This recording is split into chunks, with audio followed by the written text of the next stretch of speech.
First of all, how are we to understand a bema seat in the context of Paul's writings on the matter? He talked about it as though everyone knew what he was talking about. So what reference would he have been making to a bema seat? This refers to something that's found in many places in the New Testament. It was a term that referred to a place where a ruler would sit down and would make judgments.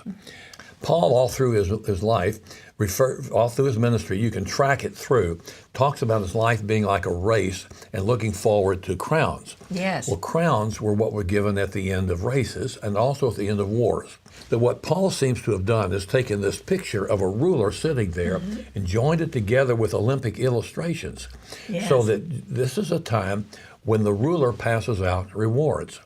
So that's the bema. It's a judgment seat for the believer. It's got nothing to do with the world. It's got to do with believers. This is people. It's like, got your generals, you're bringing them in. Like your guys on your track team, you bring them in, you give them the rewards. So you said the bema seat is for believers only. And for what purpose is this judgment? One thing that seems to dominate is it's the time when rewards are given out. It's the time, according to 1 Corinthians, there's a process which involves revealing stuff about what we've done. So there may be many things people have done that no one will ever know about except Jesus, and it'll show up. So if you ever, to me, this affects the approach to ministry. If I'm doing ministry so people will recognize me, then I'm missing the big point. I'd much rather have Jesus recognize me at the judgment seat of Christ. Yes. And if I take that lightly and I throw the old idea about eternal things out the window, what really counts now, then I'm going to fall into the sin of pride, which is very dangerous for the believer.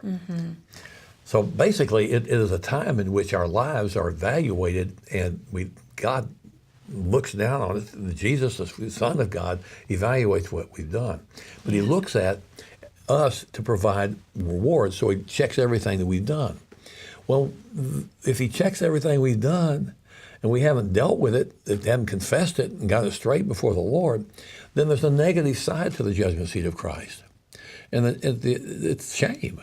And it doesn't affect our eternity with Him, but the shame and loss of reward. Revelation says he wipes away all tears. I don't know, he says that by the end of the millennium. So some suggest that the shame actually goes throughout the millennium. Some say it happens for a nanosecond. I don't know. I just know I want him to be honored by my presence before him. And I want to do what really has eternal value, I guess is what it's about.